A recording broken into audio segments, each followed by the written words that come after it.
Thank you very much, David. The numbers tell the story. Next year, the defence budget will fall in real terms by about 10.5%. It'll go down from 26.4 billion this year to 24.2 billion next year. This is the largest year-on-year reduction in defence spending since the end of the Korean conflict in 1953.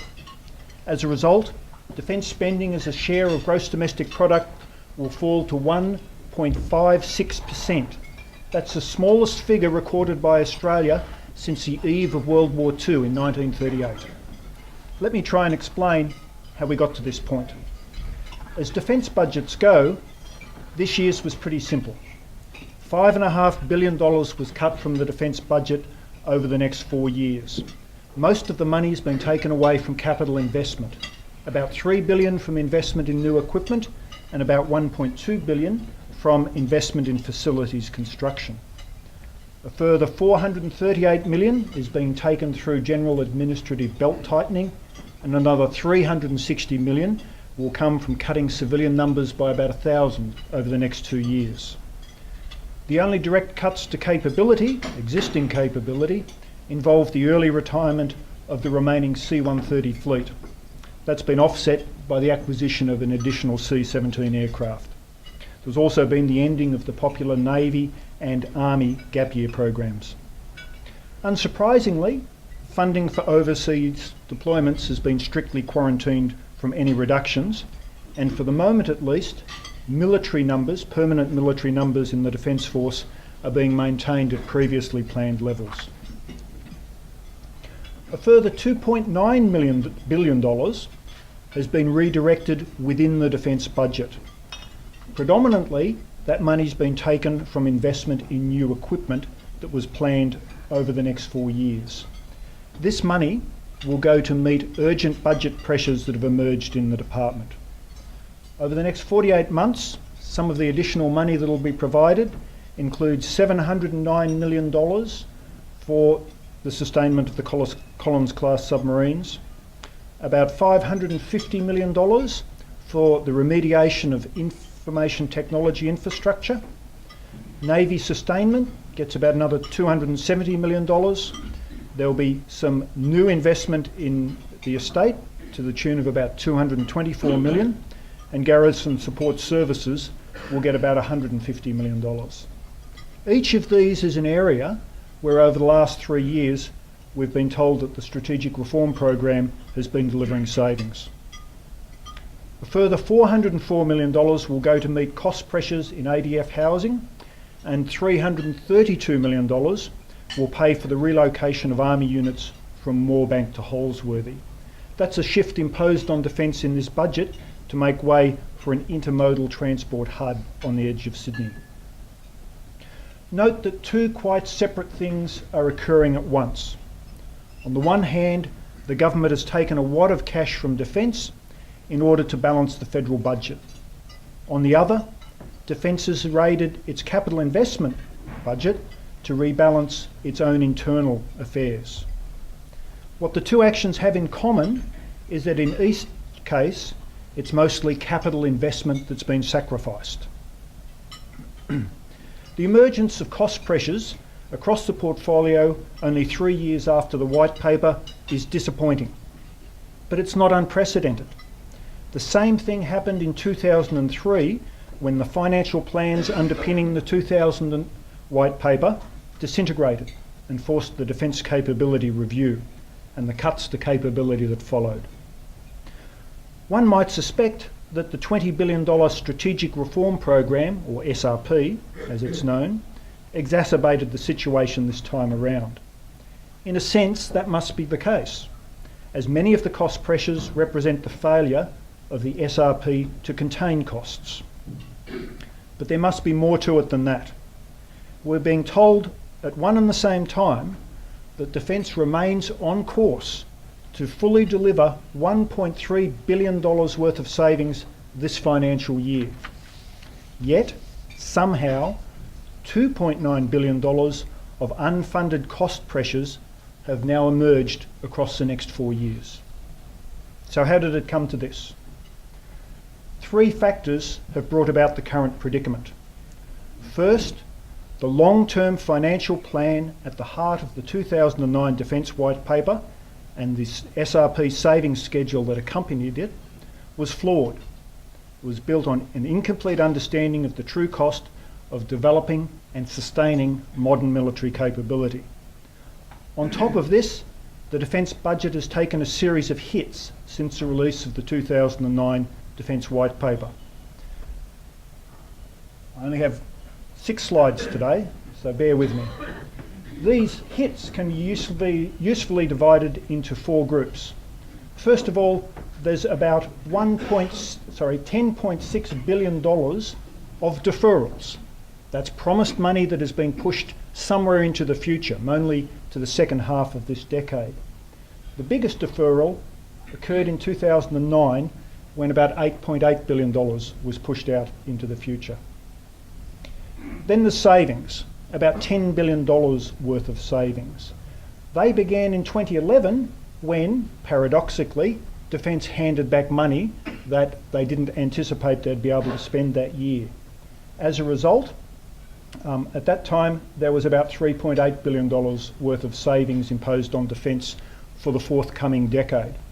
Then, halfway through this financial year, with the budget in mind, the government imposed a further efficiency dividend, and of course in this budget we've got the $5.5 billion cut that I've already talked about. In addition to the deferrals and savings, Defence has had to absorb costs. Absorbed costs are a wonderful term of art used in government circles.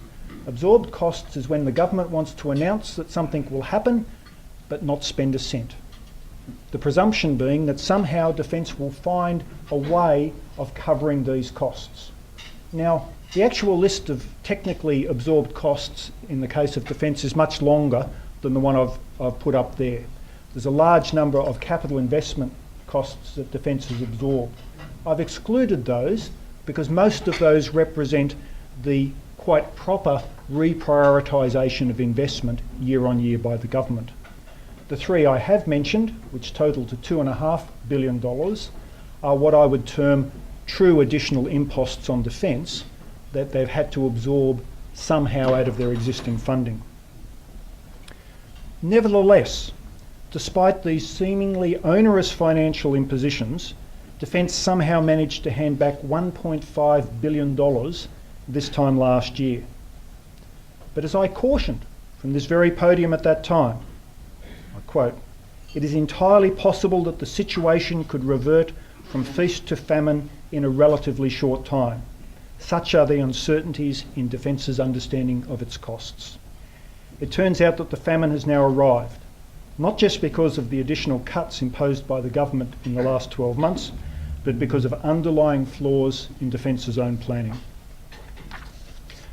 The second factor that's brought us to where we are today is that Defence has been unable to initiate and deliver new equipment projects at anything like the pace envisaged in the 2009 Defence White Paper.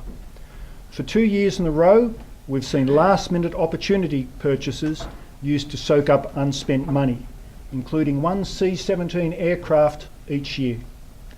Nonetheless, hundreds of millions of dollars of unspent investment funds have been handed back, naturally encouraging the government to further defer planned investment. Let me just show you the difference between plans and actuals. The blue lines on this graph represent statistically the number of projects that would have to be approved, second pass approvals in this case, each year in order to keep the DCP on track. And you can see a couple of things immediately. The bow wave of planned approvals over the first few years is very optimistic compared with historically achieved levels, unrealistically optimistic. Moreover, over the last few years, it's not been possible for Defence to approve all of the second pass projects that they plan to approve. The red bars represent the actual approvals. Another point to make is that this is supposed to be a 10-year snapshot of a 20-year rolling sustainable program. Clearly it's nothing of the sort. It's front-end loaded and diminishes off to nothing in the long term. The situation gets worse if we look at first pass approvals. On the latest variant of the DCP, it would have been necessary to keep on track to achieve 41 first pass approvals this year. We've done 4 so far. First pass approvals are the lead indicator of future investment. Without these first pass approvals, second pass approvals will not occur. Now, there's a new DCP being prepared, and we've been promised that new DCP will be seen sometime this year. Let's hope it's more realistic than in the past. The third factor, and I have to be blunt, is that the government has manifestly placed a higher priority on delivering a surplus than on delivering a stronger defence force. Let me show you a little slide here. Up the top there we have year by year the combination of deferrals and cuts that have been made to promised defence spending. Below it we have the underlying cash balance for the Commonwealth of Australia as measured as a share of GDP. The year in which we go to surplus, 2012-13, is highly visible there, as is the enormous peak in cuts and deferrals in that year. It's no accident that the deferrals and savings spike next year and remain substantial across the subsequent 3 years. This is precisely the period over which the government will be striving to get the federal budget into surplus and keep it there. These 3 factors have brought us to where we are today. None of them stands out above and beyond the other. If the government had given Defence all the money they had promised in 2009, Defence would not have been able to spend it all. Conversely, had Defence been able to spend all the money that had been promised back in 2009, the government would have still reneged in favour of an early return to surplus.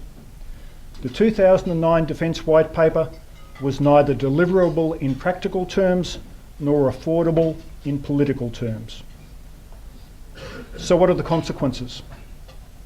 The development of the Defence Force envisaged back in 2009 has been severely set back. For the next 2 years, investment in major new equipment will fall below $3.5 billion. That's fully $2 billion below the peak reached in 2009. To find investment levels this low, in real terms, you have to go back to the start of the last decade.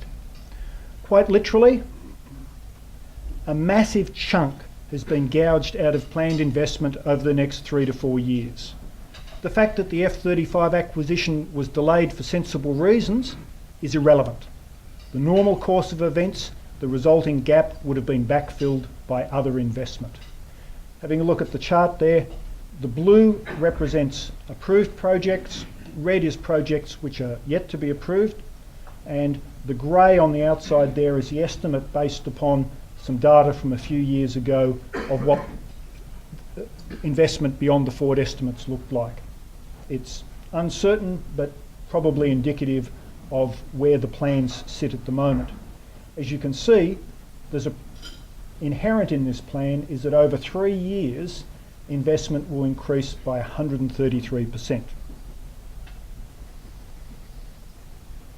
Some of the money was taken to help balance the budget. Some of the money was taken to meet cost pressures elsewhere in the portfolio, and some was deferred because there was little prospect of the money being spent due to mounting delays in approving and delivering projects.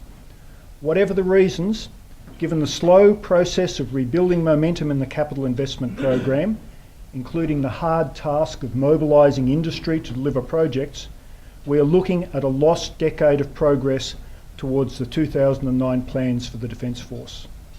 Experience over the decade of the 2000s was that it was difficult to increase DMO turnover by more than around 5% in real terms each year. But the budget papers put on a brave face. There are fully 25 projects slated for approval next year, compared with 19 achieved this year. But before industry gets too excited, they need to check the numbers. This financial year, there was $719 million available to spend on new projects. Next year, there's a miserly 109. It appears that optimism still serves as a substitute for realistic planning on Russell Hill. Overall, therefore, it comes at no surprise that the government has brought forward the next white paper to 2013. The plans set out in 2009 are in disarray. Investment is badly stalled. Cost pressures are breaking out. Personnel and operating costs now dwarf capital investment.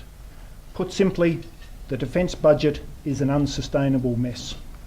Something had to be done. Roughly speaking, the government has two options for the 2013 white paper. It can scale back its ambition and plan for a smaller defence force, or it can provide a lot more money. In announcing the 2013 white paper, the government cited significant developments internationally and domestically since 2009. Of the 6 factors listed, 2 are of particular interest because they reflect the downside risk to defence spending: the ongoing effect of the global financial crisis and the operational drawdown from Afghanistan and East Timor. Almost by definition, any mention of the global financial crisis presages a discussion of tight fiscal conditions and the need for austerity. As the government's media release put it, financial circumstances clearly present a real challenge to the 2013 Defence White Paper. In fact, the economy and the government's fiscal position have fared better than expected back when the White Paper was finalised at the height of the global financial crisis. Many people have forgotten that back in 2009, a return to surplus was not expected until 2015-2016. There's an important inference to draw. It's the government's priority for defence that's fallen rather than its absolute ability to pay. At least as significant is the government's mention of the Defence Force drawdown from Afghanistan and East Timor. Australia has cut defence spending and scaled back its defence force after every significant conflict of the past century. It would be surprising if we didn't do so again. Let me show you a chart here. What I've plotted on there is from 1946 through to about a year ago, US defence spending and Australian defence spending. Australian defence spending's been multiplied by 20, so it'll fit on the graph.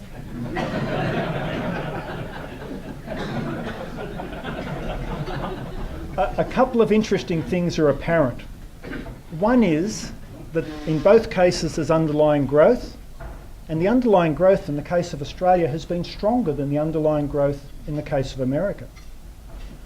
It's also apparent that in both cases defence spending waxes and wanes with conflicts: Korea, Vietnam, Iraq and Afghanistan. The US fluctuates more strongly than Australia, but nonetheless we fluctuate in cycle to them. Also of interest is the one fluctuation which has nothing to do with a war. That's the Reagan build-up of the 1980s. And you see there that Australia followed suit. Even though there wasn't a conflict, we increased our defence spending in sync with our great and powerful ally. Now, I don't need to tell you where US defence spending is going over the next decade. And I don't think it's a bold suggestion to say that Australian defence spending is going to follow suit. Consistent with this picture, the government is not yet committed to a future funding model for defence, and there appears to be little appetite from the other side of politics to do so. The opposition's resistance to the latest round of cuts to defence spending has been both mooted and laced with caveats. No surprises here. If anything, the opposition's fiscal outlook, should they win office, is more dire than the government's is at the moment. For better or worse, the long-standing bipartisan approach to defence policy has been trumped by a bipartisan fixation on achieving and maintaining a surplus. The government has said that it remains committed to the core capabilities of the 2009 White Paper, but the only big-ticket item mentioned that's not already approved and underway is the reaffirmation of the politically potent promise to build 12 submarines in Adelaide. But even there, the government's commitment is wavering. with the White Paper's vision of highly capable new generation submarines now being evaluated against less capable and far less expensive existing off-the-shelf designs. Now I've got to make an aside at this point. It makes absolutely no sense to fix the number of submarines and then look at a range of submarines with intrinsically different capabilities. It might make a lot more sense in terms of combat capability to have a smaller number of highly capable submarines than to have a magic number of 12 of smaller submarines. Be that as it may, what it tells us is that the government appears to be getting ready to close the gap between means and ends by downgrading plans for the size and weight of Australia's Defence Force. Indeed, this budget demonstrated that it places a higher priority on providing quality social services and maintaining lower taxes than it does on buying planes, ships and artillery. Arguably, the government is simply reflecting the times we find ourselves in. Much has changed over the past 4 years. During most of the 2000s, increased defence spending was obscured by strong, indeed in most years unexpectedly strong, economic growth. We could afford both guns and butter. That is not the situation today. Every dollar spent on defence imposes a visible opportunity cost elsewhere. Public opinion has also shifted. The strategic fears and misgivings of the post-9/11 decade have been replaced with the uncertainty and caution of the post-GFC decade. For the moment at least, most people are more worried about preserving the value of their superannuation than they are about the remote prospect of a strategic crisis. So what is to be done? It's up to the 2013 White Paper to fix the mess that the defence budget has become and reconcile old plans with new fiscal realities. At a minimum, there are 3 things the 2013 White Paper has to do. It has to make a clear choice about Australia's strategic role in the future. It needs to design a force consistent with that role, and it needs to commit the necessary resources to achieve that task. In various ways, the 2009 Defence White Paper failed on each count. To do better in the limited time available will be a tough job, but it's an urgent one. Defence planning needs to be put on a realistic and sustainable course. There's no point saying one thing and doing another, as we've been doing for the past 3 years. There also needs to be a commitment to genuine defence reform. The problem that defence faces today has a lot to do with their own failings, quite apart from any decisions made by the government. Any organisation that responds to a budget crisis by increasing its cadre of senior executives, by creating a new associate secretary and adding 3-star ranked officers, has yet to appreciate the new reality it faces. Some progress has been made in recent years to improve the management of the Defence Leviathan, but not nearly enough.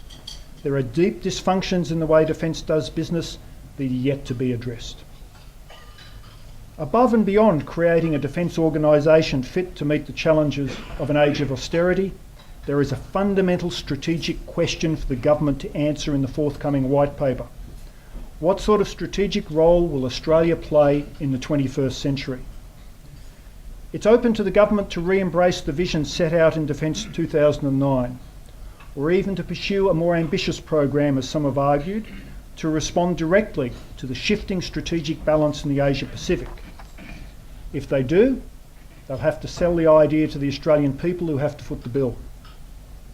Alternatively, as now appears more likely, they can adopt a less ambitious strategy that focuses on less demanding tasks closer to home.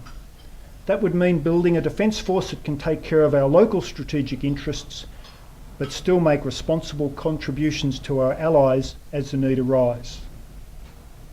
For what it's worth, I believe that Australia can responsibly adopt a less ambitious defence strategy than that set out in 2009. Moreover, I suspect that the defence force which Australians are willing to pay for is actually the one that Australia needs. But designing and delivering an affordable force will be difficult. Hard times demand tough decisions. Decisions that have been avoided in this year's budget. To start with, the government should put the sacred cows firmly back on the table.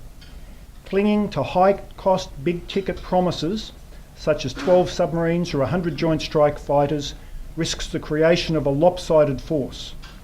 Equally, quarantining permanent military numbers from cuts unreasonably ties the hands of those who have to design an affordable force. At the same time, there's no point salami slicing everything to fit within a reduced budget. At some point, critical thresholds are crossed that make it not worth retaining particular capabilities.